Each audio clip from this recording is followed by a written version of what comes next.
And we're live. How you going? Phil Tarrant, welcome to Property Buzz. Recording on a Thursday. It's not Friday morning. It's Thursday because we're looking down the barrel of a long weekend, 4 days. Everyone's pumped and excited about it. And typically at this sort of time, everyone will be worrying about getting on the road quickly because of traffic, but they reckon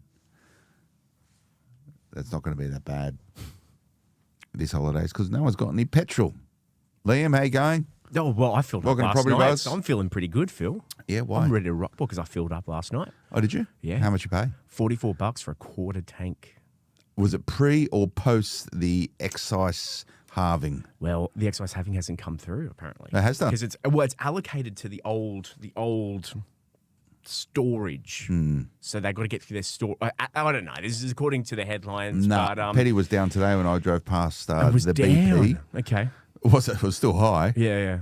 But our fearless leader was on the television last night, Stop the Nation, for his nationwide broadcast. My wife was panicking because she's like, he's going to announce fuel rationing. Everyone quickly go and stock up. And then we're sitting there and we're like, yeah, let's go get some Jerry's. Because, didn't do it because, we're good, reasonable Australians. But I think what's everyone saying? It's the address that should have been an email. Well, this is my beef of the week. This is your beef of the week. It's my beef of the week. And my beef of the week's pretty popular on Property Buzz. I've only done one. And it's an opportunity really just to give it a bit of an assessment of what I've seen during the week that sort of annoyed me a bit or pissed me off or maybe just go, come on, that's pretty crap. And the beef I have around the PM's address now, and welcome to Property Buzz. It's our new weekly show, and it's off the charts. Yeah, we get more listeners and viewers on Property Buzz than anything else we do in relation to property. And I think it's because it's just a sort of free-flowing organic chat, which is just an opportunity for me and Liam to sort of give a sense for what's taken place over the week as we get set for the weekend ahead and getting out there and looking at properties and buying properties and doing all that really good property stuff.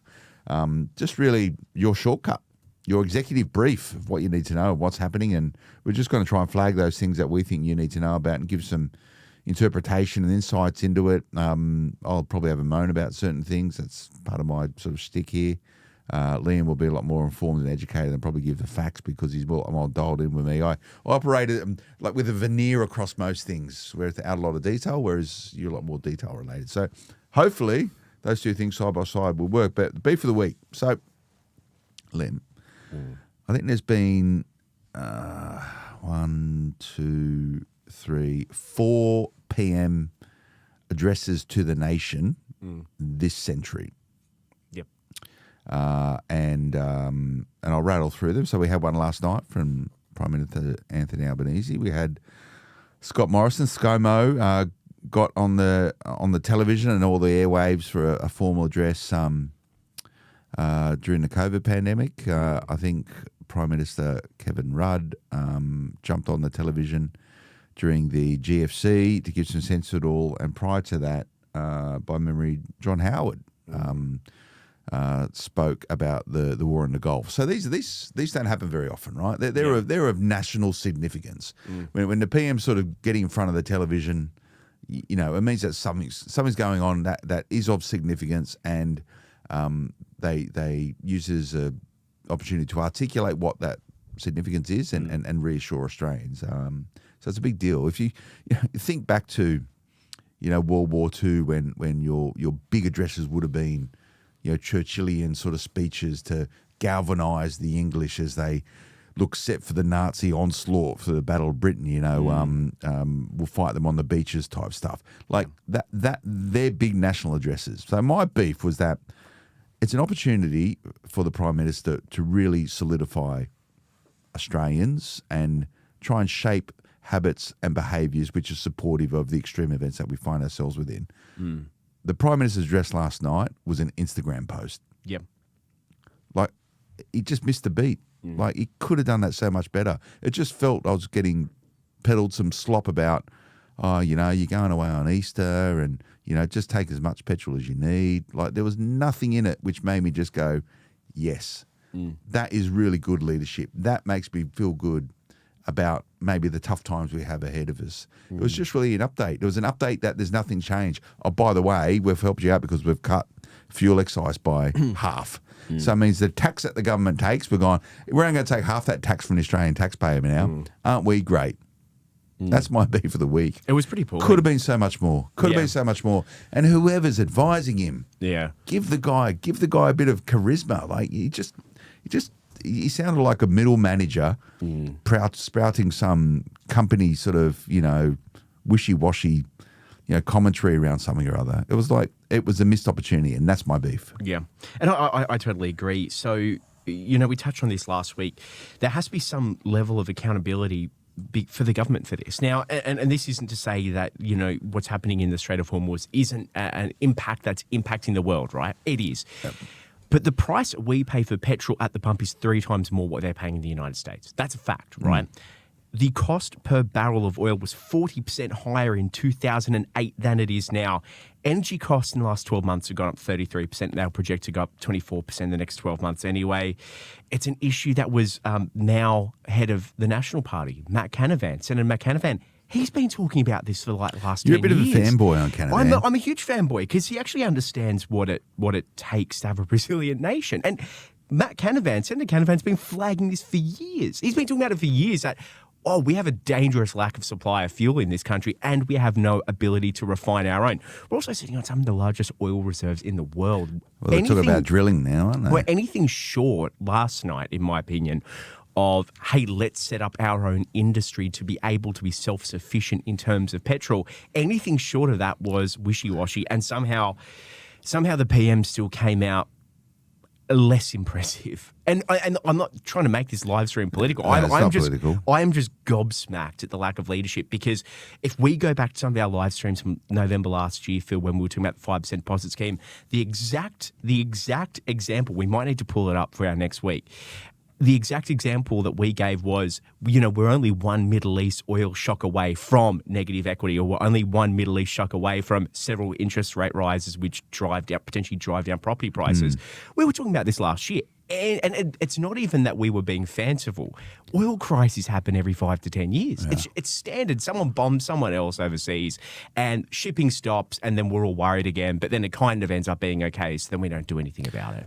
So the challenge that Australia has, and I don't want this to be a geopolitics podcast. This is around what's happening in real estate. But, we all know we now sit downstream of geopolitics in Australia because of the supply chain. Now, the last sort of 20 to 30 years, the evolution of global interconnectivity has been under the assumptions of a rules-based order. It's been thrown out the window, right? So Australia subscribed into a particular mindset and strategy which has it dialed into the global economies and be a consumer of goods and services, and certain aspects we would have sovereign capabilities around. Now, I remember during the COVID pandemic, and I was doing a series of discussions with Tom Panos, and if you go and tune into them, I've been talking about resilience, and specifically resilience in real estate, which is a sort of interconnective aspect of all parts of the economy, all the way back since then. Now, you see the Prime Minister come out yesterday and go, we're doing everything we can to help you out. By the way, we're just going to give you a bit of a tax cut here, and we'll cop a bit of it. There was no big, bold, courageous plan. There is no plan. The plan around resilience, you can't just turn on resilience overnight. Resilience takes years and decades to create. And we've had an opportunity. We were resilient in many ways. You think Australia in many ways. We had manufacturing capability, we had fuel capabilities back in the 70s, etc. And we've given it all away to certain voices, whether it's around this concept of dialing into the rules-based order and being able to procure the goods that we need. But as soon as the supply chain is disrupted, we're hugely vulnerable. And it comes back to all the sort of second, third, fourth order impacts of this particular crisis. Our relationship with America will sustain this crisis, but it will be fractured from it. Whether or not, people talk about, and you see them protesting at defence shows around all this money getting spent on nuclear power submarines and submarine capability. Like, there is a good reason why Australia needs that capability, because it protects our supply chains. Yeah. It protects our shipping lanes and it protects our information, because, your mobile phone doesn't use satellites largely; it uses undersea cables, right? Of which our submarines are protecting. So, over the last sort of 20 to 30 years, we've had aspects of certain sides of politics and community voices championing for, the closure of power plants and oil refining as we move towards green economy, championing renewables and stuff like that, which I think is great. The electrification of Australia should be a central goal, right? We are so far away from it, but we've given up all our sovereign resilience in relation to fuel, in relation to power, in relation to our manufacturing capabilities. And that's where we are right now. And the Prime Minister coming out yesterday coming up to Easter, just take what you need, be Australian, it's the Australian way of values. Like, I was so underwhelmed. Yeah. So underwhelmed. And it's going to go down in history as probably the worst PM show. You only do that once, mate. Yeah. If it gets worse, you can't rock up next week and the week after and go, It's a boy who cried it's wolf, really, right? it's really, really bad now. Yeah. Like, it wasn't bad before when I told you. It's really, really bad now. So he's the horse is bolted. Yeah, it was The horse is the bolted. boy who cried wolf. You can't really reverse it. So, I mean, my question for you: what does it all mean for the Australian property market? Well, I did a podcast on this. You did. Shameless plug. Shameless plug. with, Contested Ground with Tom Panos. And Major General retired. That went up Marcus on Thompson. realestatebusiness.com.au. It's been really popular. Really popular. Yeah. Where we looked at the impacts, and this is his interconnectivity of geopolitics and Australian real estate being downstream from it. And I don't want to go over all the intricacies of it, but it's going to have a huge consequence on supply and demand. Particularly, we're not going to be able. It's really going to even exacerbate all the problems that we had in the development of housing stock. Is only going to be exacerbated by this. Supply's going to shut it to a hole. No, and even though the US president's saying it's all going to be over in 2 or 3 weeks' time, the economic shock of this, and I've been talking about the economic shock of this as soon as his first missiles were fired, right? Is going to have a very, very long tail. Yeah. A very long tail, years before this all washes through, and who knows what the status quo will be subsequent to this war over. Now, there's going to be a point where the war is over, and then there's going to be a point where the impact of that war is going to be exacerbated for years. You only need to think about conflict in European World War II. It took decades and decades and decades. Still on food rationing. Yeah, and I think some of those reparations were only just paid off, right? 80 years later. So it's going to have long tail consequences for Australian real estate. Now, the interesting thing, and maybe this is a good outcome for Australian investors, is that prior to the war in the Middle East, the government was very bolshy in relation to how it was going to take very broad and ambitious tax structuring changes to the federal budget. That they were coming out of the block saying, changes to the tax regime, generational changes to the tax infrastructure, and also a view towards productivity. All the great things they were going to do. I think this is going to certainly be a lot more tempered. 100%. It's going to have to be. Looking into the crystal ball. Now, I don't have this on any great authority. No. All I can assume is speaking to a lot of selling agents. Yeah. A lot of selling agents are being inundated with appraisals. The feedback that they all give is that redundancies in the city are I'm localized on the lower North Shore. So this is my frame of reference is to kind of quartile 1 dwellings. But the reason primarily being over-leveraged people, city workers, people in the legal profession and in finance, that there are probably more redundancies than the newspapers. Well, this is the AI. This is the AI overlay, right? Yep. So you've got the war in the Middle East. You've got inflation, and a lot of people are talking of stagflation. A lot of people, I think there's a 25%, chance now that we'll find ourselves in a recession. Overlay that with changes to how Australia works. We saw the Anthropic CEO making a statesman's-like visit. Like, when does it get to the point where a CEO of a software company, call it one of these, or a technology company, arrives in Australia on his private jet, He gets a red carpet treatment like he's a statesman. No, it's just He gets meetings with the Treasurer, gets meetings with the Prime Minister. At the end of the day, all around sort of access to copyright material and doing a deal so they can invest in Australia. I mean, it's a pretty big deal. Getting access to copyrighted material is a pretty big deal. Look, I know a lot of people that work in this industry. I know a lot of people very, very adjacent to it. And the reality is, more often than not, the AI, quote unquote, is a huge smokescreen. So there are some segments of the economy where AI is being very disruptive. And we spoke about this the other week with the tokenization of software. Fewer people are buying software subscriptions. Therefore, fewer people need Atlassian subscriptions. Atlassian's revenue halves. Atlassian needs to let half the workforce go. There's very obvious flow-on effects from that. But a lot of the stuff is a smokescreen. And it is, you've seen it, where almost identical jobs are popping up in India, for example. And you can't avoid that. That is a smokescreen that people are using everything that's going on at the moment as spring cleaning, rightly or wrongly. I'm not going to get involved. I personally believe wrongly. But that behind the scenes, there is more of it going on than we realise, which means that there will be markets, properties across Australia in certain markets which will feel the brunt of this a lot more.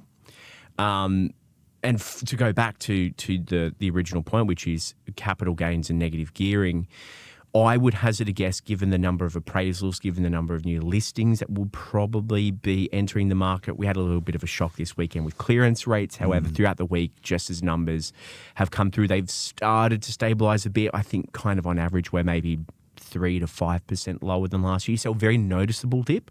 I mean, it's going to be like 30, 40% down on like 3 years ago, right? So it is quite a noticeable dip, but we're not necessarily at disaster zones yet. However, the fracturing is there. I would hazard a guess behind the scenes that you'd have, Matt Coman and some of our financial bigwigs, Sarah Bullock, tapping the Treasurer on the shoulder and saying, hey, we're not at a fire sale. We're definitely not. We still have enough demand to stop real bad downturns in real estate sales. However, you don't want to risk it. No. Well, there we go. That's the sort of beef of the week. One of the other segments we have on this is, I think, Jacob, we got things coming through, some questions coming through.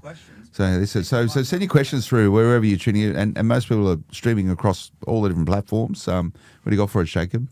Well, historic moment. Artemis 2 is just successfully launched. Oh, is it? Yeah. So that happened during the live stream. Artemis 2. This is it's going around the moon. Yeah. Wow, that's pretty cool. Yeah. And what does it mean for Australian property? And what does it mean for Australian property? It means a lot. Well, you know what? I mean, increased satellites and stuff. Yeah. More connectivity with our regional centres might be. Well, when you think about it, there's a lot of the proliferation of satellites in orbit. It's madness at the moment. Madness. And we have a great Australian astronaut, Catherine Pennell-Pegg, who we know. She's doing some great work championing STEM, the story of STEM for cultivating Australia and Australian industry. And this space is the story of Australia moving forward. We're changing the way in which Aussies work, and AI will be an enabler that'll certainly shape those type of things. But one of the segments on this show is about what made me feel good to be an Aussie. Oh, I didn't think of one this week. So I got one, and it's sort of it's a thing that you can sort of rationalise yourself with sometimes. So. Momentum is a big supporter of the Cancer Council, does a lot of work with the Cancer Council to do fundraising, all this sort of stuff. I was invited down to the Commonwealth Bank headquarters for the Cancer Council Research Awards on Tuesday night, and it was a real sage reminder of the expansiveness of talent we have in Australia. And I sat there and they were giving awards away to professors and associate professors and doctors, and most of the words made no sense to me. They were very sort of medical terms about I can't even remember what they are. They were really, really long words around the real specific focus they had. You've got these cancer researchers who've chosen this as a profession. They're dedicated, passionate people, and they have to fight every year or so for a next round of funding in order to continue their research. And you know, there is there's a structure around this where they do a lot of fundraising stuff. Cancer Council is a great contributor to supporting cancer research and particularly, and they allocate dough out. There was the CEO of the Shipbox Rally. You know the Shipbox Rally? Yeah. Those guys have raised I'm going to pluck the number out, like $60 million. Really? You know, and given all to the Cancer Council largely for researching. And I sat there and I just went, these people have real jobs, real meaningful jobs. They're not sitting there podcasting, complaining about, you know, the Prime Minister's address. They're out there doing meaningful difference in the world. And it just reminded me how talented cohorts of the Australian community are professionally. These are the people who are advancing, you know, the human race. You know, there will be a point in time when people die with cancer rather than die from cancer. And we're looking down the barrel and every day it's getting improved by these quiet Australians who are just getting about their business, doing really, really cool work. So if you feel like you want to contribute, the Cancer Council will certainly find a way to get a few bucks out of you. But, you know, you just don't know this work's taken place. And it only becomes something you're aware of typically when things aren't going that great. So thank you to all those researchers. And that's what made me feel good about being Aussie today this week. It was pretty cool. That's fantastic. That's nice. Hot take from you. Hot take. All right, so my segment. Yes. Hot take of the week. Liam's hot take. I'm not happy with the hot take though. It's got to be, if you've got a better idea that we can call this, Yes, I'm yeah. Even if you like my beef of the week, I don't know if you Controversial. maybe Phil's moan or what Phil's unhappy about or something or other. But hot take. What is hot take? Something that's caught your attention. My hot take. Yeah. Now this is something that you've been actually, you know, I wouldn't say parroting. That might sound a bit rude. This is something that you've been sounding the alarm over for as long as I've known you, which is the risk of a royal commission in the property market. Yeah. Now, in particular, I'm talking about financial advice offered by buyer's agents. So this week, the Real Estate Buyers Agent Association of Australia released a press release, and it was pretty just black and white. It was President Melinda Jennison, fantastic person from Strandline Property Buyers, great president, always really great takes. Basically saying like, hey, you know, be careful of financial advice offered by buyers agents because basically, you know, reading between the lines, they're not really qualified to be giving They're not financial supposed to do advice. it. They're not provide any financial advice. And it was very black and white, but it reminded me because I think a lot of our listeners will be on the same boat.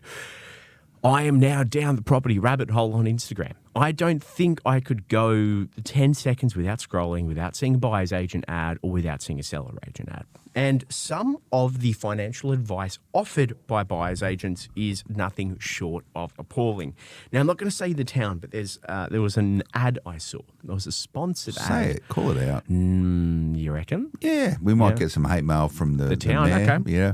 So I saw a ad saying, you know, forget Melbourne, forget Brisbane, forget Sydney, you know where the real hotspot is. And also, by the way, I'm just going to start off, like hotspots, you know, they have their place, buying in postcodes have their place, but I think that there is a time and a place for what is a sugar rush. What has happened over the last 8 years in the property market ain't going to happen again. You're not going to get the 25% returns unless you're pumping into a regional town and driving up the prices through BA-led acquisition. Outside of that, yeah, you might get massive returns, but those times where you bought in Ipswich for 200k and it went to 700k over 3 years, it's done. It's over. It's not happening again. The Australian economy is not able to do it. Go back to the basics, and this is something that you know, I do reflect on often.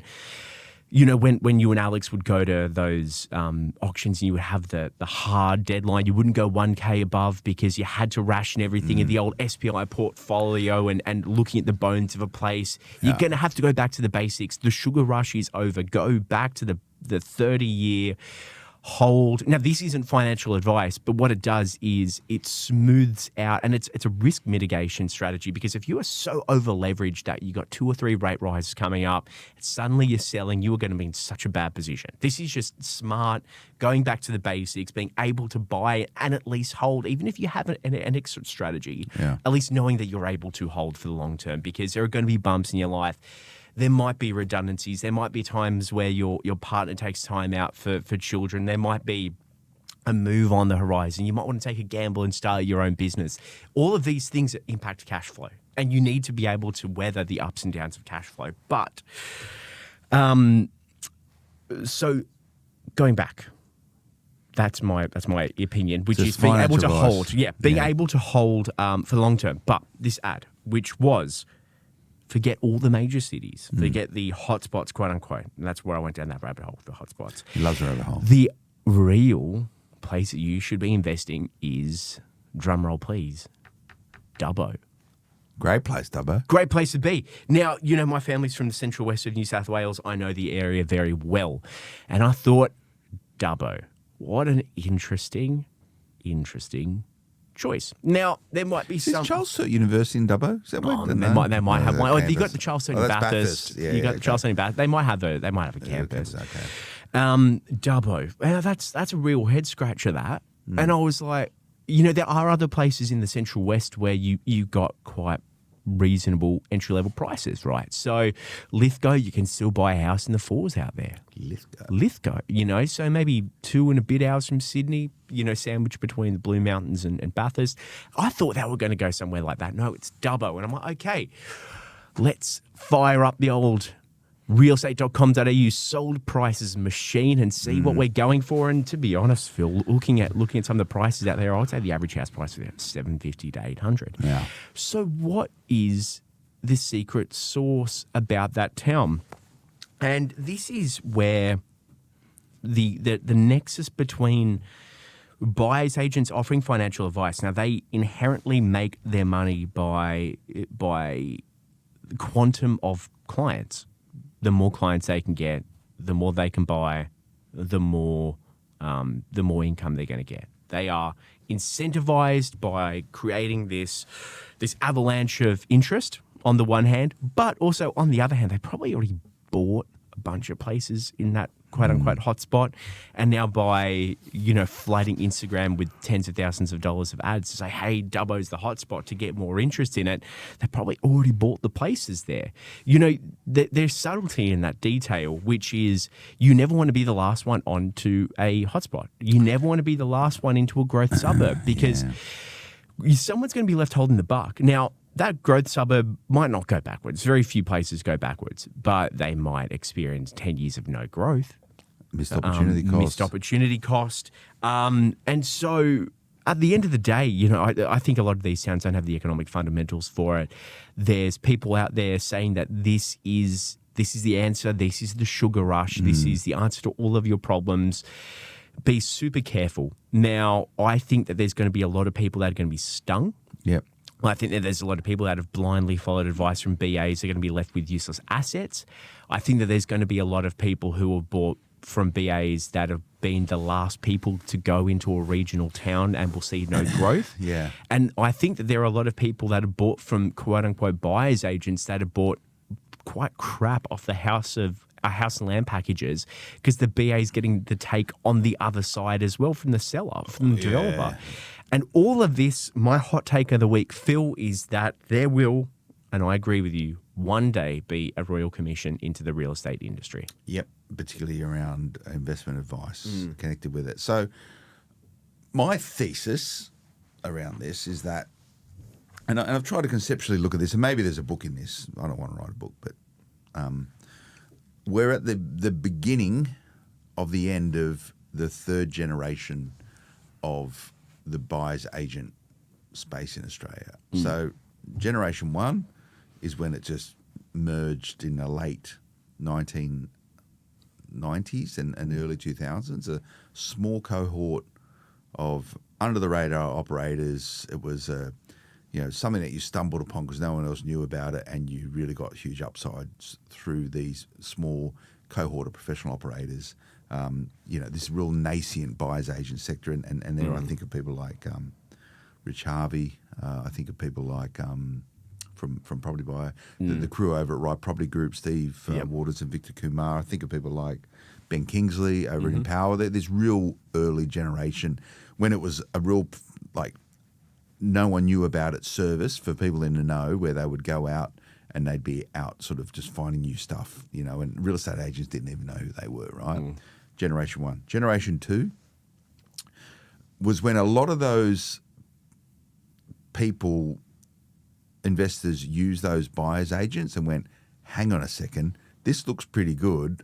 I'm going to pursue a career in this myself. Yeah. They were property investors. And this what years were these? So I'm going to say this is from about 2012 to about 2020, Generation 2. Right? Yeah. Generation 1 from late 1900s to about The OGs. 2010, right? Wow. Generation 1. Generation 2. And this is where you got this accelerant, right? Where you had this cohort of buyers agents emerge who were disciplined by their exposure and their experience to buying and using a buyer's agent from that Gen 1 cohort. So it was still highly tight, professional. It was before really the podcast thing took off. Maybe it's all my fault. I think it actually social media and all that stuff. And here I think of people like Scott O'Neill. Yeah. I think of people like Paul Glossop. This sort of cohort who built these professional practices, which took all that was the best out of the first generations and the efficacy around it, and applied in, sort of some more new tactical ways of doing things, the advancement technology. Gen 2. So Gen 3, we're in Gen 3 right now, and this is sort of that was born through, just prior to or born through the COVID pandemic, which you will identify this with maybe the development of training, like training regimes to train people to be buyer's agent. And you just had this huge proliferation of buyer's agency. And the playbook was what they learned in these training things, that it wasn't about being a really good buyer's agent. It wasn't really good being a really good professional who is able to shape and frame decisioning for investors. It was all about how to market yourself most effectively, right? So that's where we are right now. You will see the end of this third generation. You're seeing it play out right now because you had a huge proliferation. You had all these buyers agents out there trying to make a name for themselves. Most of them can't find enough clients and they end up just shopping for another buyer's agent. Yeah. But I think the overlay of all of these interconnected economic factors, you're going to have softening property markets moving forward. You've got, government intervention coming in, which is going to probably change property investment moving forward through tax regime. You're going to have this long tail of the inflation environment that we're in right now, the fact that we're probably looking down the barrel of 3 more interest rates this year. This is going to put the brakes on the industry. So this is the beginning of the end of that third generation. I think subsequent to that, the fourth generation of this industry will look different moving forward. Some people are going to be found out. Yeah. Some people are going to be They're going to be found out. Like you're just talking about it there. You Yeah. cannot provide financial advice unless Yeah. you're qualified to provide financial advice. 100%.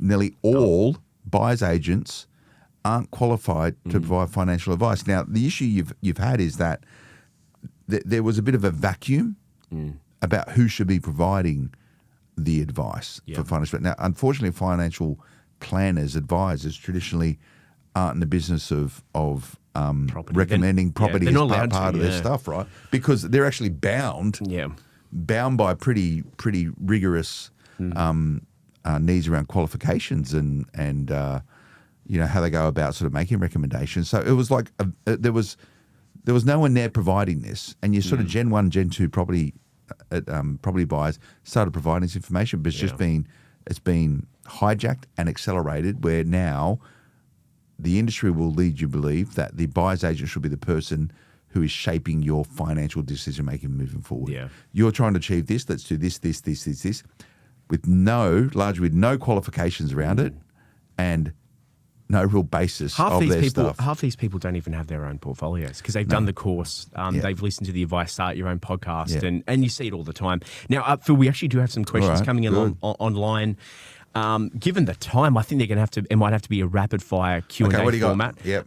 Via SPI, because we're actually going to multiple. Yeah, Smart Property, my own Instagram. But follow me. Yep. Follow me on LinkedIn. I want you to help me get my LinkedIn followers to 100,000. I'm currently about 35,000.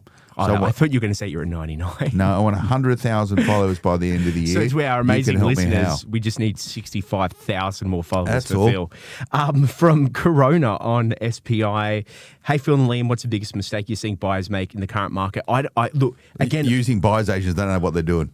Fuck, that's a great one. There you go. That's a great one. Dodgy Just- BAs. They're just saying, not saying dodgy. They're just saying. Oh, I reckon some of them are dodgy. There's a thing. I think there's a lot of misinformed buyers agents who are peddling a lot of misinformation, but people unfortunately making financial decisions on the misinformation peddled by buyers agents. Yeah. Now, there may be some deliberate, calculated activities taking place which are not in the best interest of clients. So, that's a quick fire. What else you I got? do agree. My one is listening to Uncle Danny at the barbecue. Yeah. The family advice. I it's hard, but just zone it out. Yep. Zone it out because the amount of criticism you get, you'll never be right. You know, unless you're. The only time that people give you the thumbs up is when you're kind of the last one to herd onto a specific market because they've heard all their mates have made 50-60% returns there, and you know, why aren't you going there as well? You know, your dad, your brother, your cousin, your uncle, everyone's always going to know more than you, and they're always going to poo-poo your ideas. But if you've done your research, if you've done the basics, you should be all right. From the Manchild podcast via Real Estate Business, what are your thoughts on the new law preventing listings from not showing an accurate price guide? Yeah. One of my greatest frustrations is that you're looking for property, you're trying to make decision making, you're trying to be efficient in the time you have to look for property. Show us the price, man. Yeah. Show us the price. Now, keep in mind, this is from Real Estate Business. So I don't know.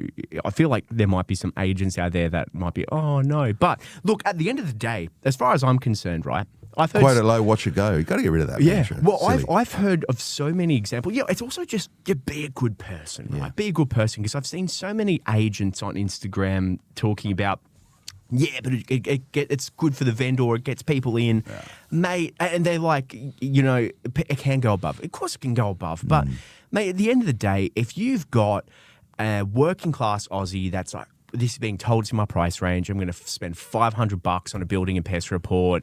I'm going to do this. I'm going to get a conveyancer in. I'm going to look through the contract, blah, blah, blah, blah, blah.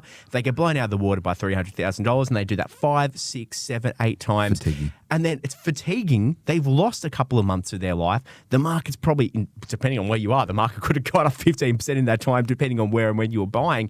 And you've dropped about like $4,000 in bloody building and pest reports.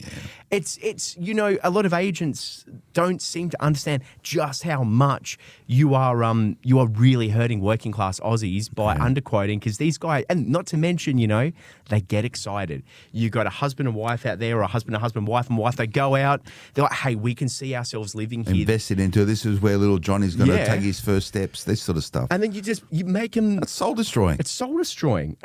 So I'm all supportive of that. I'm 100% supportive. Greater of it. transparency in real estate should be a national endeavour. Yeah. But what I would point out, though, and we spoke about this last time we got together, and as I said, I think as we move towards the budget in May, which has got to be May 12th, I think some of those bold ambitions will be tempered because of the situation Australia is facing right now. But core to it, and I haven't seen this language being led up yet, is this notion of generational inequalities. And we spoke about this last time, and the point was, I didn't think it's being framed correctly.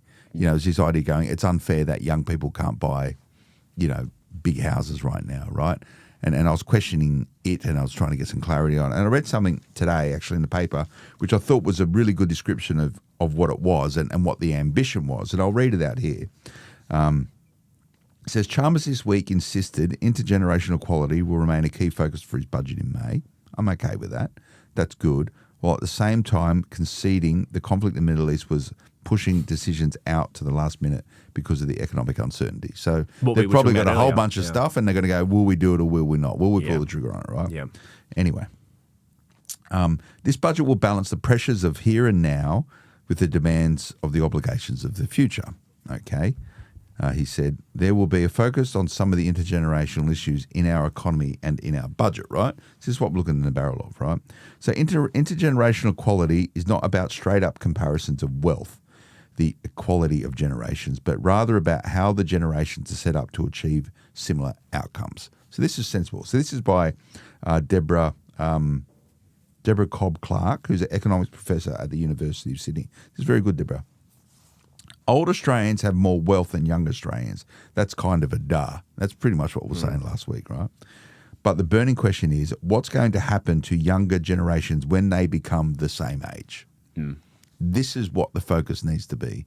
So these younger Australians today, what are they going to look like when they're in their 50s, their 60s and their 70s? So, Cobb Clark says the decision Chalmers and the Albanese government will make will define how equitable the outcomes are for young people. Quote, intergenerational equity is about whether current generations of decision makers are spending down the opportunities for the next generation, for the young folks who are not yet decision makers. So it's about crafting and creating an environment where they can do it.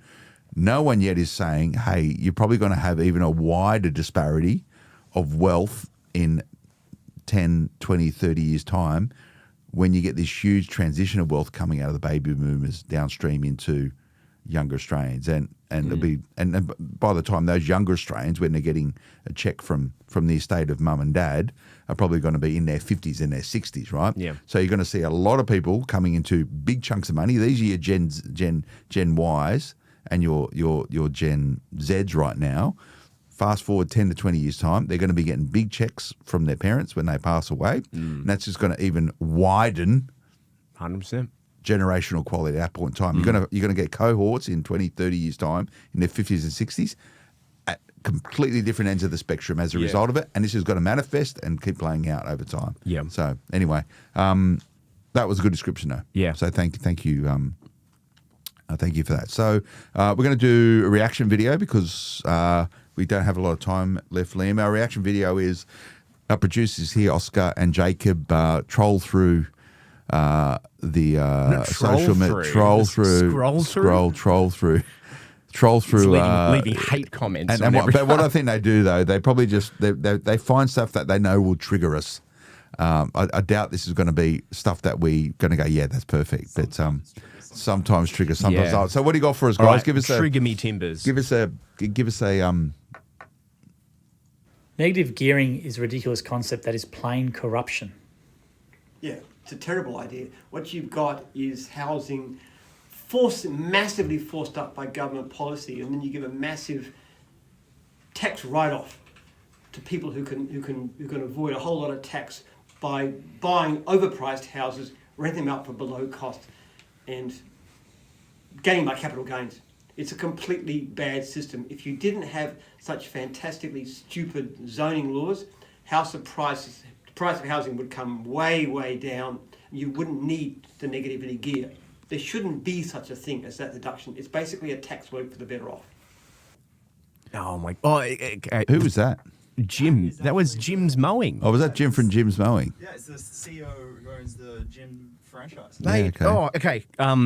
So just before anything, Jim, I've read Jim's book. Oh, have you? And on all accounts, everyone says he's a really fair person.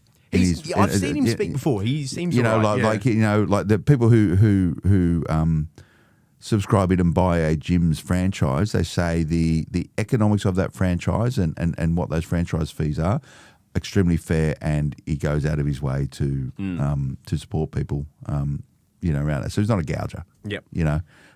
So I'll preface that with that. Look, it's nice once you get to a point in life, and you see this sort of armchair champagne socialists, I guess they call them. Yeah. Where you get Negative so much gearing money. is a ridiculous concept. Well, we're back up. You end up with so much money that you can start being a little bit more socially conscious, right? And it's a nice place to be. So what's your thoughts on that? Look, Liam? okay, so the first thing is where he said, you're almost like renting below value. Okay. I'm a post-COVID investor. That's what we were talking about earlier. Negative gear. I missed most of the real upside. The heady days. Yeah, the real good days. You know, my opinion is that you do have to live within your means. You know, I You don't. can't say that. You can't say that You can't say anymore. that, right? And even with investing, right? I don't think. Now, got to be careful of financial advice here. You got to remember, by the way, we're live, right? We are live. So everything you say is like stuck forever on the internet. Give or take negative gearing. Yeah. Give or take. You know, it's a rounding error because really negative gearing's, as everyone knows, very clustered in the first few years of your mortgage. Unless you refinance or whatever it might be, you expect rents will go up. Even if you're not being a slumlord, even if you're not putting them up $150 a week every year, even if it creeps up $10 a week for 5 years, it'll slowly eat it away. The amount of interest that you're paying slowly going to go down, and you're going to hit that equilibrium, at which point negative gearing doesn't really matter. I don't think negative gearing should be what breaks the bank for an investor at all, because if that is going to be what breaks the bank, you're probably over leveraged, and at that point 2-3 rate hikes, like we've said before, are going to hurt your back pocket so much that you're going to be living off of 2-minute noodles, and you're going to be in real dire straits if anything were to happen in your personal life. That's my first point. The second is zoning. I don't understand how people can keep going back to this supply argument. I feel like, you know, we've addressed it so often. Yes, you need supply. Of course, we know that. The government, in New South Wales at least, the government's already rezoned everything. Everything is rezoned. Approvals are up. Approvals at the highest levels ever. The reason that doesn't translate into building is because building costs are too high. Where they released the pattern book. Okay, you don't even need a DA to build these. So you got a nice big quarter-acre block. Here's an approved design that you can split it into 2, 3, 4 houses. Completely approved. Don't need the DA. Go and do it. No one took it up. I think a couple of months ago, it was after the first couple of months, like one person did it in the state. It's too expensive. It was something ridiculously small. The cost is too high that you can't build. So we spoke about this last week. The cost of PVC piping gone up to 36%, right? Yeah.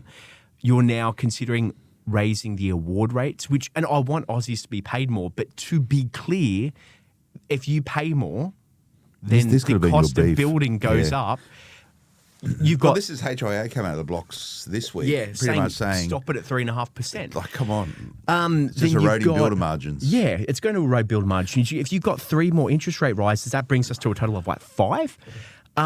You have to hold a lot of debt to build. I struggle to see how, by the end of 2026, the cost of building a house isn't going to go up 40%. See, the real tax reform that's required, if you want to have tax reform covers many different aspects of the Australian economy, but through the lens of real estate. And I subscribe into this, is that the true tax reform when it comes to real estate, and there should be tax reform when it comes to real estate, should be around how do you cultivate supply. And smart people, proper economists, not armchair idiots like me, are pretty much saying, Liam, that the focus needs to be on how do you stimulate building in Australia, and that means offering tax reform or tax breaks to developers to support that. There is still so much red tape and regulation tied up inside of developing. You know, was it 30-40% of a new build house is tax, right? That's where the tax reform needs to be. Now, to Jim, you know, around negative gearing. Negative gearing is a outcome of investing.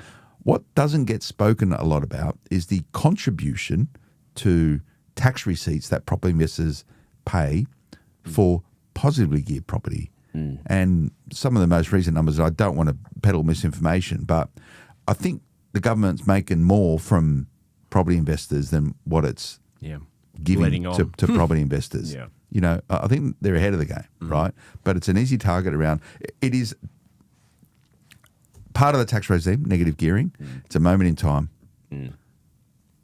I think that's got to tinker with the bank budget. Yeah, they might do. Anyway, so that's it for today. It's Property Bus. I think we've done all right. Yeah. Any other questions? Any more? No, there's a I few think there. But I mean, there's lots there. I try and filter out the financial advice because I'm not going to tell you your hot spots. Yeah, okay. And I've got another thing I've got to do right now. So it's 10 o'clock on Thursday morning. Yeah. Hope you all have a happy Easter. Drive safely if you're out there, and make sure you keep your fuel fuel Consumption low. No, keep your fuel control. Listen to our Prime Minister. Only use what you need, and make sure your fuel cap's locked, because there's already a lot of people siphoning tanks. I hear siphoning tanks. So this is the madness of the world that we're in right now, and there's all these layers, and it just keeps getting exacerbated, the situation with all these other things. So what the government's going to do on May 12th when it comes to any sort of significant tax reform and how that's going to change things, it's going to be good times. I've got my flight booked down there. I'll be there. You'll be maybe doing live. Are you going to be there? You might be there later. Oh, you in the never week. invited me. You know, you want to come? Well, now I don't. We can go ask. live. I basically live. asked. I basically asked for an invite. Maybe we can do it. Maybe we can go. Maybe we can go live. I want to feel wanted for the whole time. For the whole time, we'll give our own live. Maybe we do our own live budget sort of announcement commentary. That'd be good. That'd be quite entertaining. That'd be.